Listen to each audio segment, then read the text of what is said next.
सारिਆਂ ਨੂੰ जय मसीह दी। मेरा नाम रमनदीप है। मैं बठिंडा शहर की रहने वाली हाँ। मैं तुहानू सब नू अपनी जिंदगी की एक गवाही दसन जा रही हाँ किस तरह प्रभु यीशु मसीह ने मेरी जिंदगी दे विच अद्भुत कार्य किया। 2020 फरवरी दे विच मेरी मैरिज हुई। उस तो पहला मैं अपनी फैमिली दे नाल सिरसा रह रही सी। 2019 मार्च दे विच मैनू एक बीमारी हो गई सी जिहदा नाम माइग्रेन और ब्रेन स्ट्रोक दोनों इकट्ठे हो गए सी, जिस कारण मेरी यादाश्त भी चली गई और मेरी आवाज़ भी चली गई सी। मैं बोल भी नहीं सकती सी और मेरी मंगनी बठिंडा हुई सी और मैनू सिरसा दे हर एक हॉस्पिटल चो जवाब दे दिता गया सी। और मेरे फैमिली वाले जिहड़ी मेरे सिरसा वाली फैमिली सी वो बहुत दुखी हो चुकी सी क्योंकि किते भी कोई भी इलाज का कोई भी डॉक्टर मैनू एडमिट नहीं कर रहा सीगा।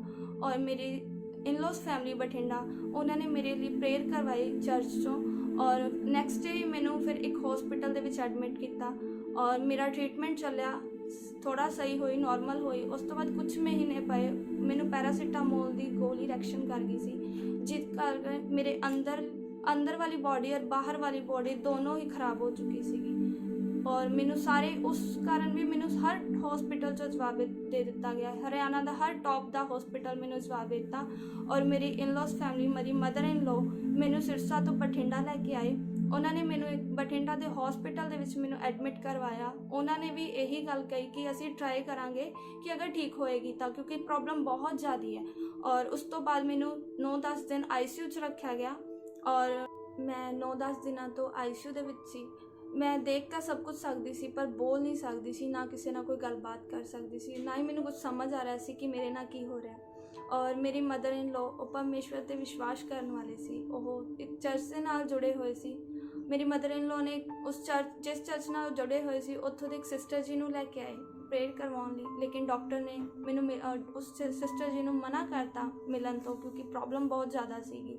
इन्फैक्शन तो भी उन्होंने इन्फैक्शन ना हो जाए तो मिलन नहीं दिता। लेकिन मैं देख रही सी कि सिस्टर जी मेरे लिए दूर खड़े होकर प्रेयर कर रहे सी और जिस तरह ही सिस्टर जी प्रेयर करके गए और मैं अपने आप कुछ महसूस किया और मेरी अचानक ही आवाज़ आ गई और मैं अपनी मम्मी को आवाज़ लगाई और वो भी हैरान हो गए कि इतने महीनों तो बोली नहीं, 6-7 महीनों तो, और इकोदम ही किस तरह बोली। और उस तो बाद मेरी थोड़ा समय प्यार इवनिंग तक मेरी स्किन भी नॉर्मल होने लग गई और उस तो बाद मेरी ट्रीटमेंट चलिया 4-5 दिन और फिर मैनू डिस्चार्ज कर दिता। मैं अपने घर चली गई और फिर मेरी दवाई चली 2020 फरवरी तक चली और अगर मैं दवाई ना लैंदी तो मैनू दौरे पैन लग जाते सीगे।